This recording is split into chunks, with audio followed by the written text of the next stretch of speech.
It was supposed to be a routine survey of a restricted sector, an area long deemed unstable after a landslide 7 years earlier. But as Ranger Elias McCain crouched near the fractured boulder, he noticed something different this time. A narrow gap, just wide enough to slip through, had opened where solid stone used to be. Moist air flowed from within, carrying a sharp, earthen scent, ancient, undisturbed and chilling. He paused. A voice inside him whispered caution, but another voice, familiar and painful, pushed him forward. 7 years. 7 long years since the Dawson family vanished without a trace on this very trail. If you're into mysterious real-life tales with chilling twists, don't forget to subscribe to the channel so you don't miss what comes next. The Hollowing, as locals called it, was officially closed to hikers after the disappearance. Rumors spread like wildfire, whispers of curses, creatures, and ancient rites, but officially the park blamed unstable terrain. The rangers avoided it, tourists ignored it, and time wore down the story into nothing more than a spooky campfire tale. But Elias had never let it go. He still remembered meeting them. Greg Dawson was chatty, full of questions about the old logging trails. His wife Linda was quieter, wary even, while little Emma bounced with excitement over a chipmunk she'd seen dart across the parking lot. They seemed like any other family eager for an adventure. Elias had handed them a map, warned them gently about going off trail. They nodded, smiled, promised. And then they disappeared. No distress call, no trail markers, no sign of a struggle. Search teams combed the area for weeks. Drones scanned for heat signatures. Cadaver dogs were flown in. Even volunteer psychics came through. Nothing. The trail they were last seen on simply ended, as if the forest had swallowed them whole. Until now. Elias ducked into the gap, flashlight trembling in his hand. The cave was shallow at first, cramped, cold. He moved carefully, stepping over broken rocks and tangled roots. Just as he was about to turn back, something glinted beneath a pile of fallen leaves and soil. He knelt. A child's shoe. Pink. Faded, mud-caked, but unmistakably a child's. He turned it over with gloved hands, heart pounding. Then his fingers brushed against metal. A water bottle, branded with a cartoon fox. No rust, no corrosion. It looked like it had been placed there yesterday. Elias stood, every muscle tense. This wasn't just debris from an old camper, this was recent. Too recent. He scanned the cave walls. Strange markings etched in shallow arcs danced along the stone. They weren't graffiti nor natural formations. They reminded him of something ancient, almost like runes, though he couldn't say why. He stepped back into the open air, squinting as sunlight pierced the tree line. The park was quiet, oppressively so. Even the birds seemed to be holding their breath. Carefully placing the items into evidence bags, Elias stood motionless for a moment, listening. There was no wind, no rustle, just the faint sound of dripping water deep inside the rock. The same hollow sensation from 7 years ago returned, cold, twisting, crawling up his spine. His radio crackled. "McCain, you copy?" He pressed the button. "Yeah, I found something." "What kind of something?" He hesitated. A shoe water bottle could be Dawson's. There was silence on the other end, then a sharp inhale. "Mark the coordinates. I'll send a team." Elias stared back at the cave, uncertain whether he wanted them to come. Part of him felt this place should be left alone. But the other part, the one haunted by the photo of a missing girl with wild curls and curious eyes, knew he couldn't stop now. As he walked away from the cave, bag in hand, he didn't notice the small symbol carved into the stone beside the entrance. A circle split by 3 lines pointing downward like roots. It had not been there the day before. The air had changed. By the time Elias reached his ranger station, the sun had sunk behind the ridge, casting long, creeping shadows through the trees. He stood by the window, staring out at the forest with the evidence bags on the table beside him, the shoe, the water bottle, the brittle leaf fragment still clinging to the rubber sole. He should have felt satisfaction, closure, something, but all he felt was dread. The next morning, the authorities arrived. Two agents from state police, both unfamiliar with the terrain, both unimpressed. They scanned the items, asked questions Elias had already answered 100 times over the years. No, there were no known squatters in that area. No, there were no other missing persons recently. Yes, the location was far off trail. Yes, he'd flagged it. When they left, they promised analysis, but Elias knew better. They wouldn't find anything, they never did. That night, unable to sleep, he stared at the photo tacked to his office wall. Greg, Linda, and Emma Dawson, smiling in front of the visitor center. Emma had been holding a plush fox toy in one hand, the same cartoon fox now faded on the recovered bottle. A rustle outside made him flinch. He grabbed his flashlight, stepped out into the cold, nothing, just trees. But in the stillness he felt it again, that watching presence, the sensation that something stood just out of sight, blending into the pine. It wasn't new. He'd felt it back then too, during the original search, but back then he'd dismissed it as exhaustion. This time he didn't. He needed help. And there was only one person he trusted. Mara Ellison answered on the third ring. "Elias," she said, her voice low, wary. "Is this about the Dawsons? You heard already? I never stopped listening. I found something. You're not going to believe it." By noon the next day she was there, hair shorter now, crow's feet deeper, but the same sharp, restless eyes. She didn't greet him with a hug, just stepped inside and stared at the table. "That's Emma's," she said, picking up the shoe. "I remember the print. It was in a cave," Elias explained, "one that didn't exist until the last rock slide. It's like it opened just for this." Mara looked up at him, frowning. "You feel it too, don't you?" He nodded. "I never liked that part of the woods," she said. "Even during the investigation, something always felt wrong." "I talked to someone who might know more," Elias added. "Benji Wolf. He's still living off-grid near the Eastern Ridge. You remember him?" How could I forget? Man was halfway to feral, swore he'd seen lights, heard songs in the dark. He said something else this time. Said there are mouths in the stone, sleeping mouths. Mara didn't respond for a moment. Then she looked out the window. "You think this is the first time someone's disappeared there?" Elias didn't answer. He didn't have to. Later that evening, they drove up the old forestry road, deep into territory no longer marked on modern maps. Benji Wolf's shack was barely visible between thick spruce trees, hidden under camouflage netting and branches. A dog barked as they approached, but Benji silenced it with a low whistle. He looked older, leaner. His eyes darted constantly. "You brought the cop," he muttered when Elias introduced Mara. "She's not here to arrest anyone," Elias said. "We just want to talk."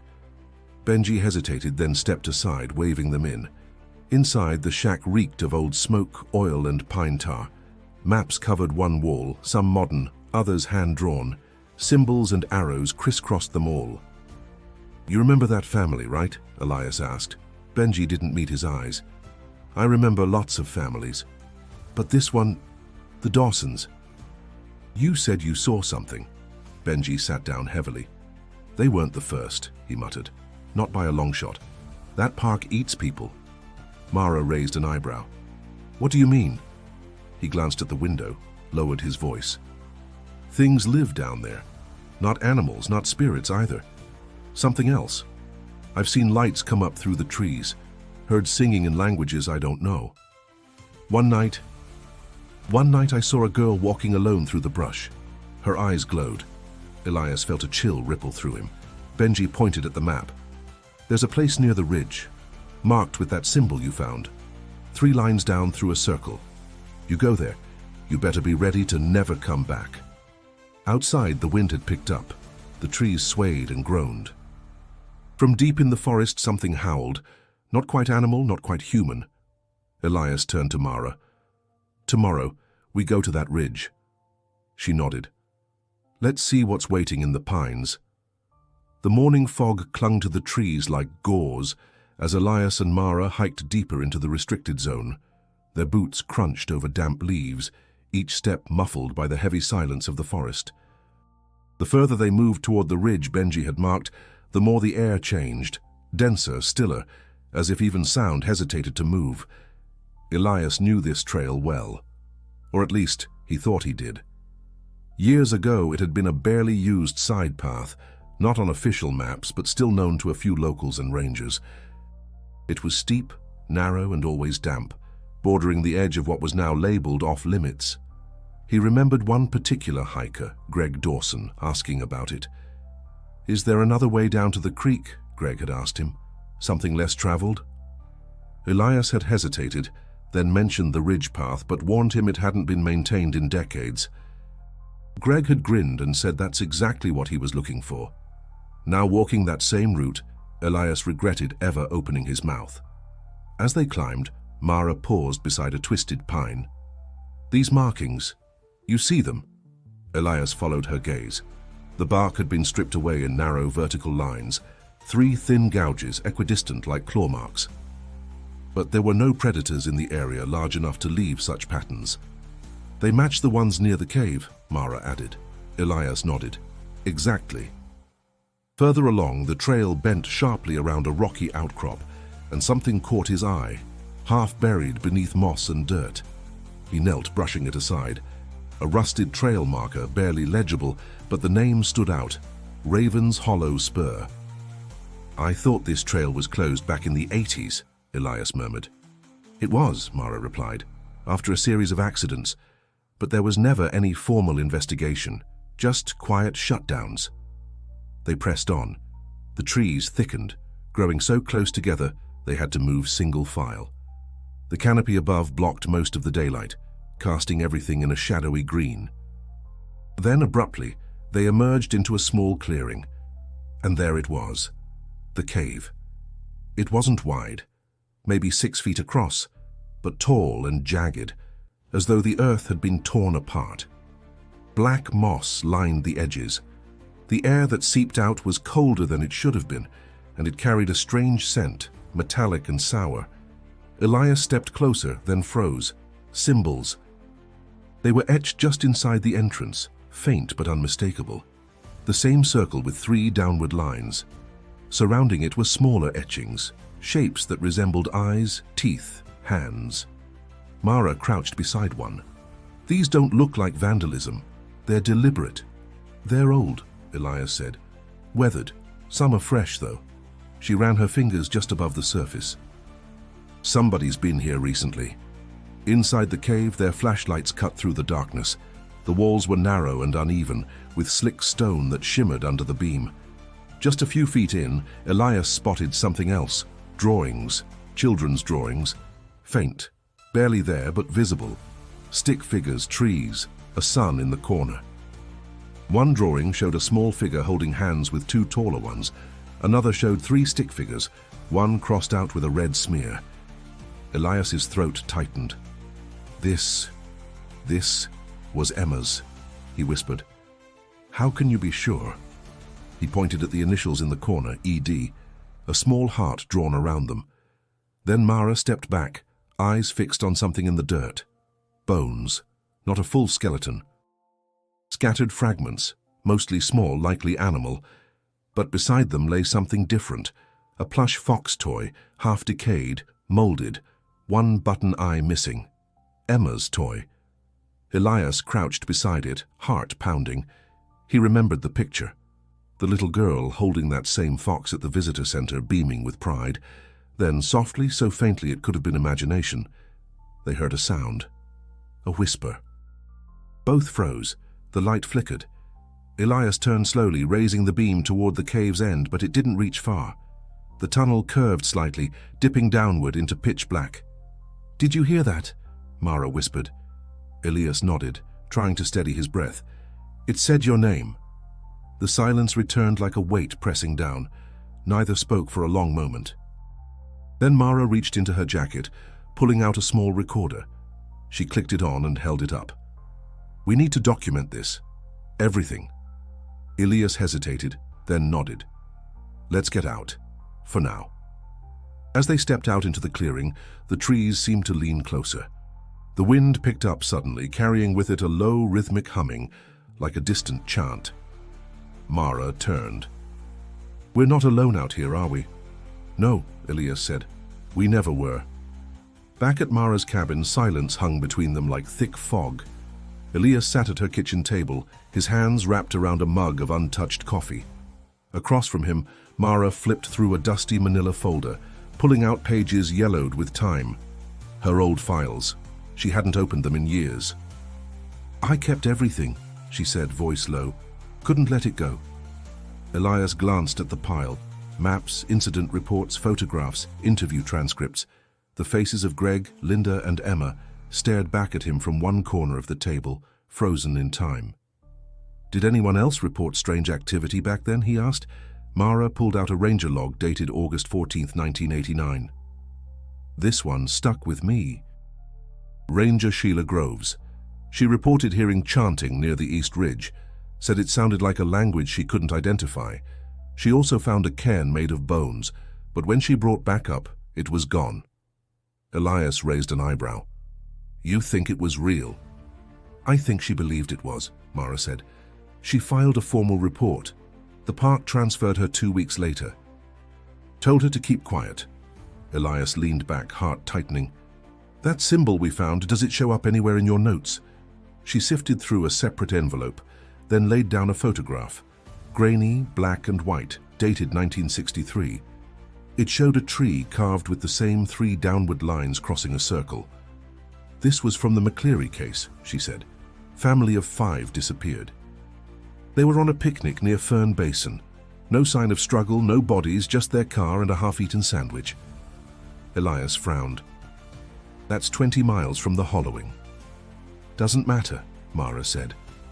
"Every case I found with similar elements, missing people, strange symbols, odd sounds, they all happened within a 30-mile radius. Always in the same season. Always in areas near abandoned trails or caves." She paused, pulled out a hand-drawn map she'd compiled. "I call it the perimeter. No one ever crosses it and comes back the same." Elias traced the lines with his finger. The hollowing sat near the center. "What if it's not a place?" he asked softly. "What if it's something under the place?" Mara gave him a look, half fear, half recognition. "I've wondered the same." They reviewed more cases. Hikers who claimed to have lost time, heard voices in the dark, or seen lights in places with no electricity. One report described a boy returning from a solo hike and speaking a different language for 3 days before suddenly forgetting everything. "It's like the park's been hiding this history," Elias said. "All these people and no official connection made," Mara shook her head. "Because the connections aren't obvious. You need to see them laid out like this. Individually, they look like accidents. Together, they tell a story." Elias thought back to the drawing in the cave, the crossed-out figure, the red smear. "She was trying to warn us," he said. Mara nodded slowly. "Or lead us." Elias rubbed his temples.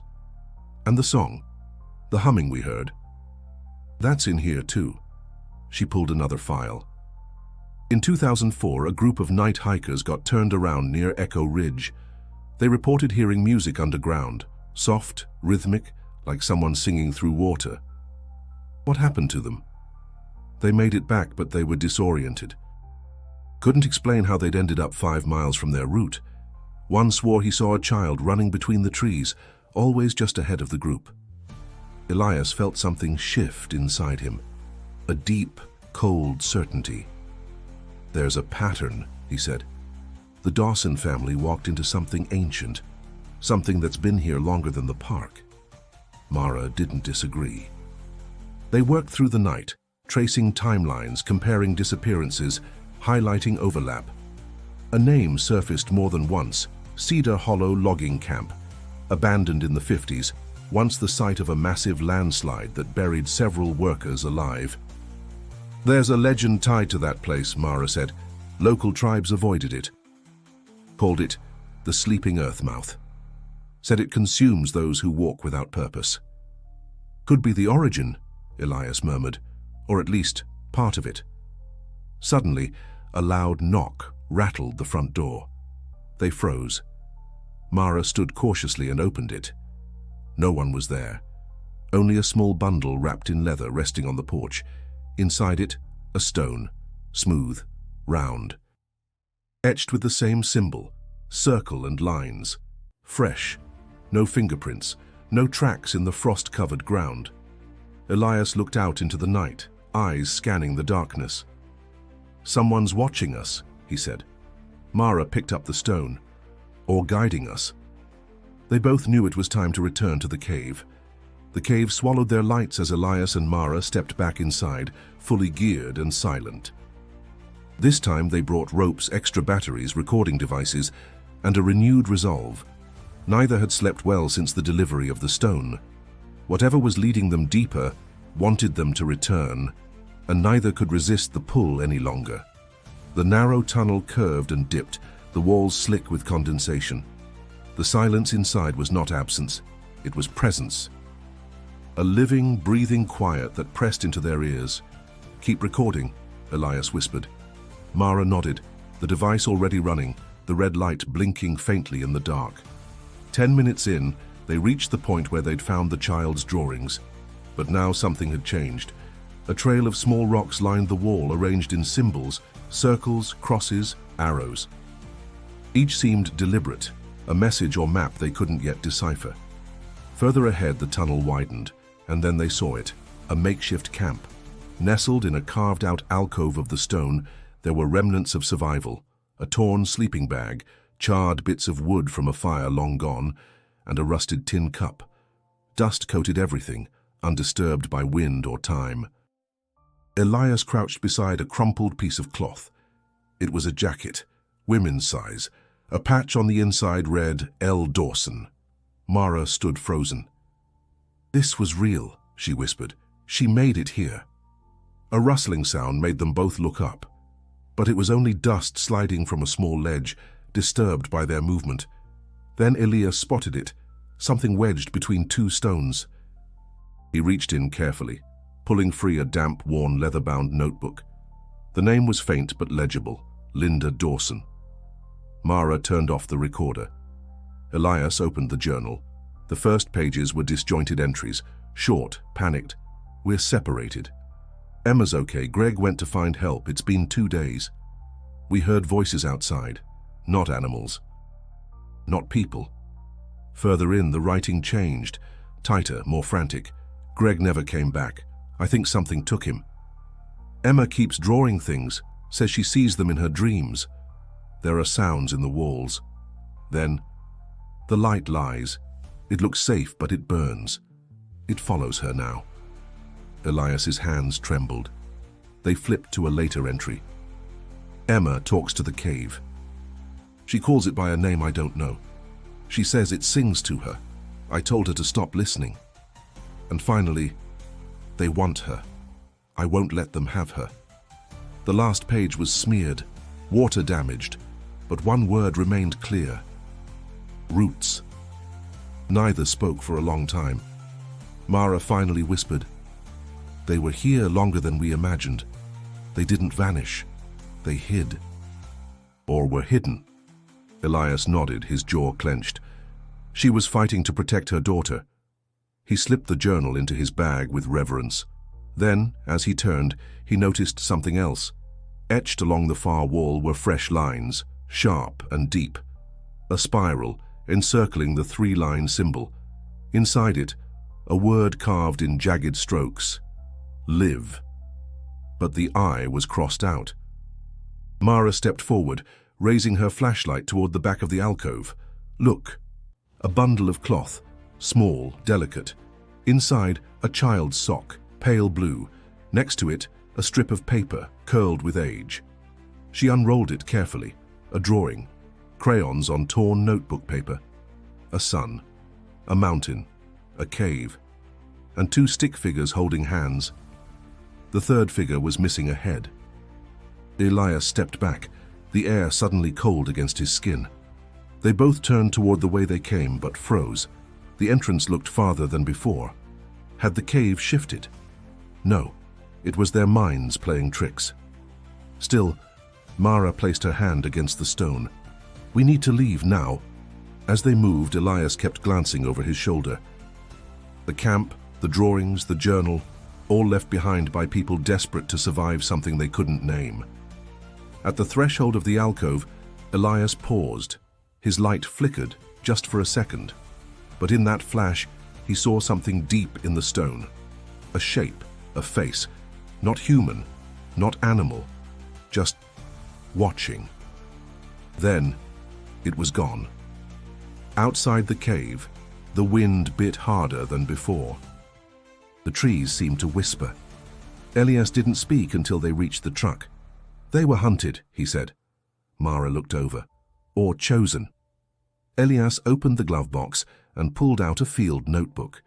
He began sketching the symbols from memory, starting with the spiral and ending with the single word that now haunted him. Live, with the I crossed out. The next morning, Elias drove back to Benji Wolf's shack alone. The journal weighed heavy in his bag, and even heavier in his thoughts. Every line Linda wrote echoed through his mind, tangled with symbols, voices, and the unseen watchers behind stone. Benji wasn't outside when he arrived. His dog was gone too. Elias knocked twice, then pushed the door open. The old man sat at his table, eyes distant, maps scattered before him like puzzle pieces. He didn't turn as Elias entered. "You went back," Benji muttered. "Didn't you?" Elias placed the journal on the table. "She left this, Linda." Benji finally looked up. "So she made it farther than I thought." "She wrote about things down there. Things watching. Things singing." Benji nodded slowly. "That's the circle. The what?" He leaned forward, fingers tracing a line across one of the maps. "Circle of Echoes. That's what they called it. Back in the old days. My grandfather told stories about a ring of stone deep beneath the forest, where time bends and voices repeat themselves until they're no longer your own." "You think it's real?" Elias asked, barely breathing. "I know it is. I was part of a group once back in the 90s. We believed the forest had memory. We searched for places like this. Places the old ones marked as cursed or sacred. The line was thin." Elias felt his skin prickle. "How deep did you go?" Benji looked away. "Too deep. One of us didn't come back. And the one who did wasn't right anymore." He rummaged through a drawer, pulling out a worn, hand-drawn diagram. Circles, triangles, a crude depiction of a cave network beneath the ridge. "You see this point?" he said, tapping the central node. "That's where the circle is. The rest are feeders, places where the voices leak through." Elias studied the diagram. One mark caught his attention, far east of where they'd explored, beyond the known cave entrance. "What's this?" he asked. "An old trail," Benji said. "Used to be logging access. Landslide buried most of it. But there's a cut between two peaks, barely passable now. If you get through, you'll find the hollow tree. That's your door." Elias stood. "You'll take me." Benji didn't respond right away. Then he exhaled, defeated. "If I go back, I may not come out again." "Neither did she," Elias said. They left before dusk. The trail was worse than Elias imagined. Broken logs, fallen rocks, overgrown brush. The forest seemed to resist them, pulling at their clothes, clawing their skin with thorns and branches. Benji led in silence, occasionally muttering prayers under his breath. Just as the sky turned red, they reached it. The hollow tree. It stood taller than the others, grey and lifeless, split down the center as if cracked by lightning. Around its base, old markings carved in spirals. Elias ran his hand along one. "They're warnings," Benji said, "or invitations. Depends who you ask." Beyond the tree, the trail dropped steeply into a narrow gorge. Mist clung to the rocks, thick as smoke. Elias followed, one cautious step at a time, until they reached a flat stone ledge. There it was, an entrance, narrow and vertical, like a wound in the rock face. Benji stopped. "This is where I leave you." "You're not coming in?" "I've already gone farther than I should. The echoes, they know me. They remember." Elias nodded solemnly. "If I don't come back, you won't," Benji said. "Not the way you were." With a final look, Elias stepped into the crevice. The air changed immediately, cooler, heavier. His flashlight barely cut through the thick, swirling mist that seemed to rise from the stone itself. Every footstep echoed unnaturally, as if multiplied by unseen mouths. He moved forward, heart pounding. Then something caught his light. Symbols, dozens of them, not carved, painted, fresh. He passed a narrow tunnel veering left, another right. The walls grew tighter, the ceiling lower. Finally, he entered a chamber. Round, perfectly round. At the center, a depression in the stone floor shaped like a spiral. The walls were covered in handprints, small, large, overlapping, all pointing inward. He stepped closer. From the shadows, a whisper, soft, childlike. "Help!" Elias turned. Nothing. But in that moment, the silence shattered. From every wall, whispers began, overlapping, spiraling, echoing. Some called his name. Some sobbed. Some laughed. And some simply hummed. The same tune from the forest. He dropped to his knees, clutching his head. The journal fell from his bag, pages flipping in the windless cave. On the last page, new ink. Not Linda's hand. Just one word. Run. The cave pulsed with sound. Elias staggered to his feet, clutching the journal against his chest. The whispers swirled around him, voices overlapping in countless layers, pleading, chanting, calling. He turned in every direction, trying to locate their source, but there was no single voice, no center.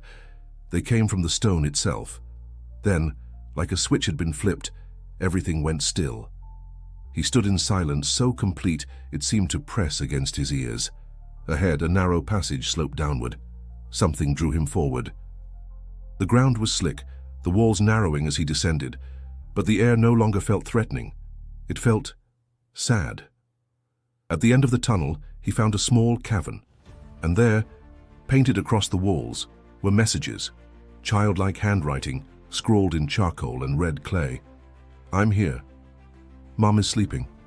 Don't trust the light. They come when you sing." Elias moved slowly, reading each phrase. One wall was completely filled with the same sentence repeated over and over. "He'll come. He'll come. He'll come." Tears blurred his vision. Near the center of the cavern lay a pile of small belongings, carefully arranged. A backpack, weather-worn and faded, but still intact. He recognized the fox keychain hanging from the zipper. Emma's. He knelt and unzipped it slowly, hands trembling.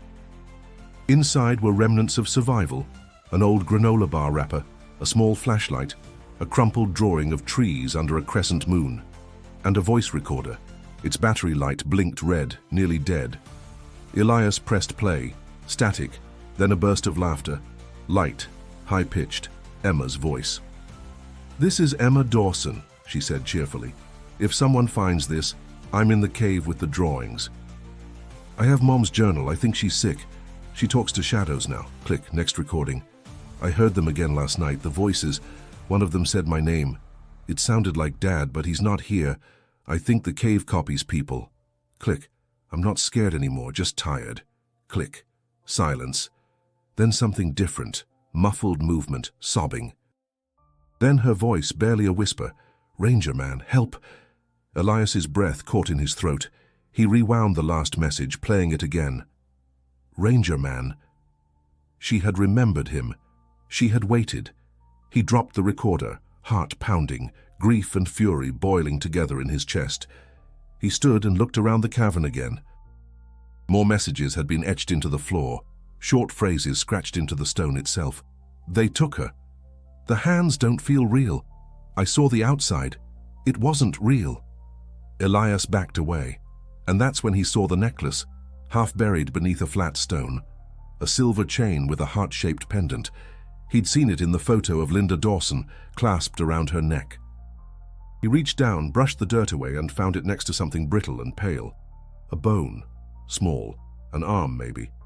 Too decayed to say for sure, but large enough to be adult. Elias turned away, bile rising in his throat. Then across the cavern, a sound, crunching stone, movement. He grabbed his flashlight, sweeping the beam toward the sound. A figure stood just beyond the edge of the light. Thin, hunched, unmoving. Elias froze, breath locked. "Emma?" No answer. He stepped forward. The figure stepped back, retreating into the darkness. He gave chase, careful but fast. The tunnels twisted, turning left and right without warning. But the figure stayed just ahead, always visible, never close. "Emma, wait!" He turned a sharp corner and stopped. No one there, only a dead end. But something had been here. The dust on the floor had been disturbed. Small footprints, bare feet, led right to the stone wall and vanished. Elias stepped forward and pressed his hand to the wall. Cold. Solid. But there, scratched faintly into the surface. "Thank you." The words shimmered slightly in the beam of his flashlight. His mind spun. Was she still alive? Or was this all residue? Echoes left behind. He retraced his steps, heart racing, until he returned to the cavern with the backpack. Everything was the same. Except now, the Fox keychain was gone. He hadn't heard a sound. It was simply no longer there. The messages on the wall remained. The recorder blinked one final time, then went dark. Elias stared at the drawings, trying to make sense of the madness, trying to hold on to the one thing he still had. Hope. And that one whisper still echoing in his ears. "Ranger man. Help." The moment Elias turned back toward the tunnel, the cave shuddered.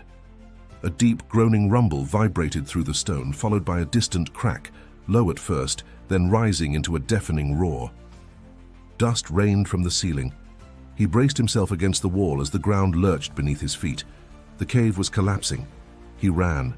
Through winding corridors slick with moisture, past drawings, bones, messages scrawled in panic.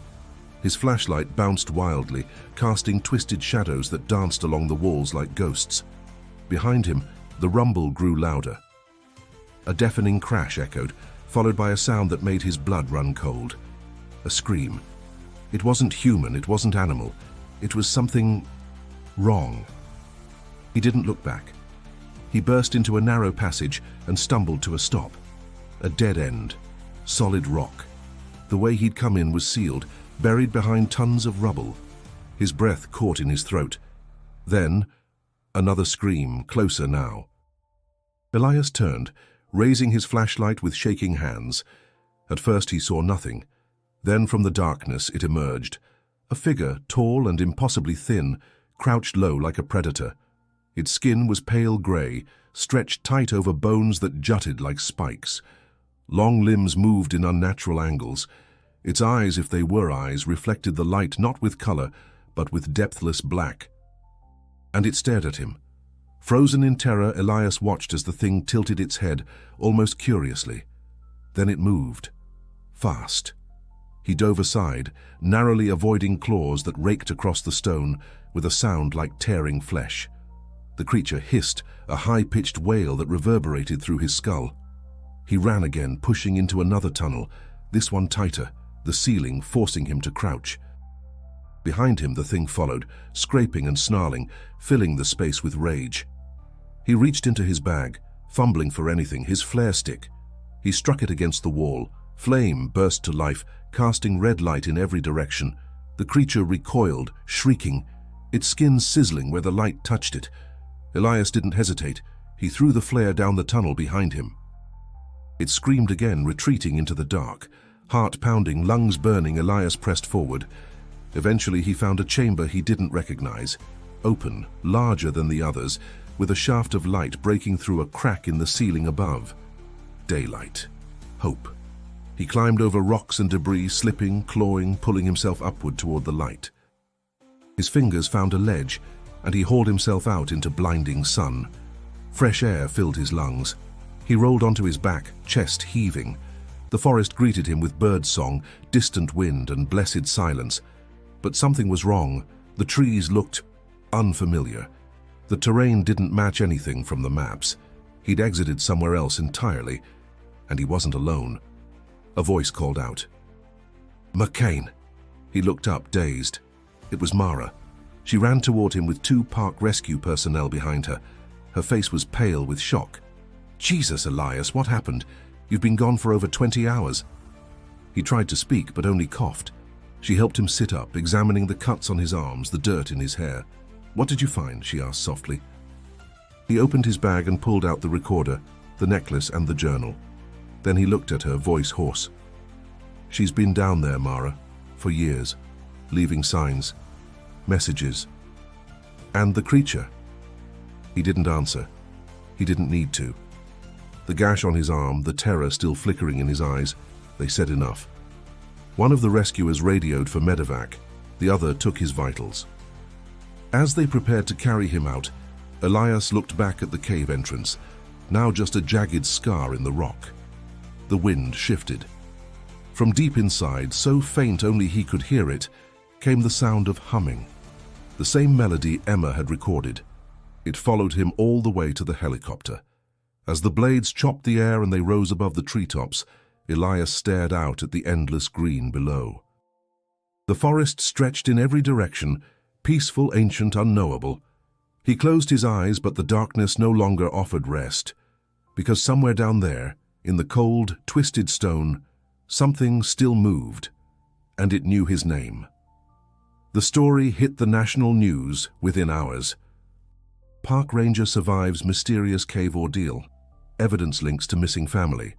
Photos of the water bottle, the shoe, and the journal flashed across every major outlet. The name Emma Dawson trended online for the first time in years. Commentators speculated wildly. Some blamed wildlife, others cults, a few whispered about supernatural forces. Elias sat in a sterile hospital room, IV in his arm, reporters camped outside. He watched the coverage in silence. He hadn't spoken to any media, not yet, but the government had. A spokesperson from the National Park Service issued a careful, neutral statement. A park ranger discovered previously unknown cave structures. Human remains are undergoing forensic analysis. No conclusions have been drawn, but DNA tests came back fast. Linda Dawson confirmed. No mention of Emma, no sign of Greg, only bones, broken belongings, and a journal full of fear. Elias stared at the evidence bags lined along the hospital table. Each one was a piece of a puzzle he was no longer sure anyone wanted solved.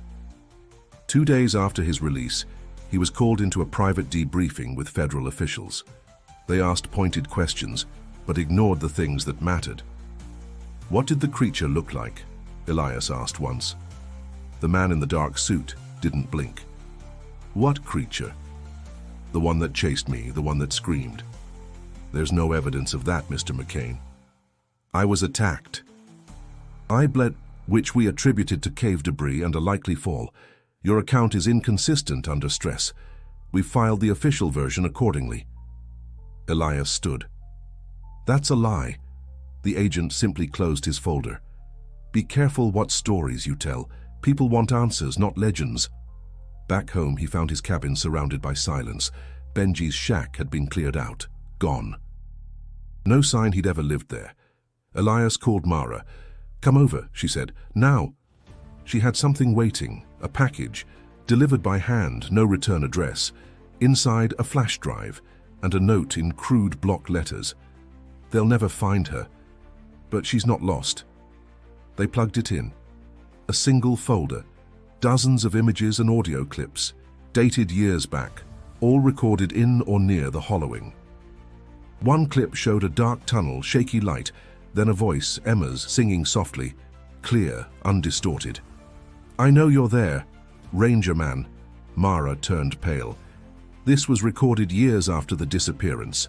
Another file, a photo, taken from above. A blurred figure, small, barefoot, standing at the mouth of a cave. Emma? No way to know for sure. Mara leaned back. Someone's been documenting everything. And hiding it. "They don't want the truth out," Elias said. "They never did." She opened her laptop. Dozens of emails sat unanswered in her inbox. Requests for interviews, podcast appearances, book deals. She ignored them all. Instead, she pulled up a map, the one they'd built together. She marked the cave's new entrance, the one Elias had escaped from. Then she added the spot where they'd found the stone on her porch. A pattern was forming. A circle. "It's bigger than just one place," she said. "Whatever this is, it's spreading, or maybe waking up." Elias didn't sleep that night. The dreams returned. The spiral, the black eyes, the whispers looping endlessly. He'll come. He'll come. He woke up drenched in sweat, grabbed his notebook and drew the cave's interior from memory. The circle, the pit, the words on the wall. Don't trust the light. The next morning, he got a call from an unknown number. No one spoke on the other end. But faintly, through static, he heard humming. He didn't report it. He knew what they'd say. Instead, he drove back to the ranger station. His badge still sat on the desk. His uniform folded neatly beside it. He stared at both, then left them there. Later that day, the cave was officially sealed. Explosives set off a controlled rock slide. The entrance vanished beneath tons of stone and earth. Press releases cited public safety and geological instability, but no one mentioned the other symbol, carved freshly into the rock before the collapse. Elias saw it as he left, the same circle, the same 3 lines. But this time, a 4th line had been added, horizontal, cutting through the others like a scar. That night, Mara sent him one final message. Another family disappeared. Different park, same symbol on a tree. Elias stared at the screen, heart sinking. This wasn't over, not even close. Elias McCain left the Park Service in silence. No ceremony, no press release. Just an envelope on the superintendent's desk, a final report no one would read, and a quiet walk out the back door. He didn't look back. Instead, he drove east, far from the pines, the stone, the whispers. For a while, he tried to live like it had never happened, but the forest was never far. He saw it in every grove of trees, every shadow at dusk, every voice that lingered too long in the wind. He stopped going on hikes, avoided trails, refused to close his eyes in total darkness. Then one afternoon he stood in a cemetery outside Spokane. A new headstone had been added, Emma Dawson, forever 10. Beloved daughter, never found, never forgotten. There was no body, only ashes from the items recovered, the journal, the recorder, the shoe. Elias placed a hand on the stone. "I'm sorry," he whispered. "I wasn't fast enough." But just as he turned to leave, he saw something tucked behind the headstone, a small hand-sewn fox. The button eyes mismatched. Someone had been there before him. That night he emailed Mara. "We're not the only ones left," she responded within the hour. "They're watching but not hiding anymore." They met a week later in a Denver motel. Mara wore sunglasses indoors. Elias had grown a beard. Both had aged years in months. She opened her laptop and showed him a map. 10 new incidents, all in the last 6 months. Different parks, same pattern. Missing families, strange lights, symbols carved into bark.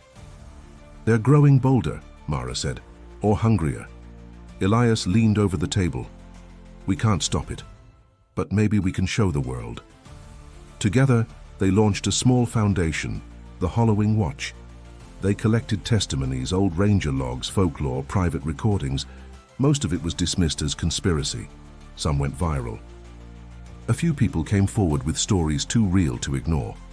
One man described waking in the woods, 20 years older than when he'd entered.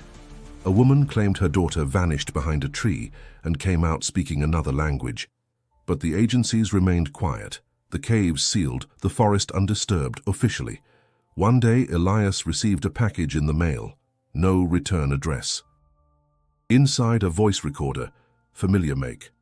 He pressed play. Emma's voice, static. Then one clear phrase, "Thank you, Ranger Man."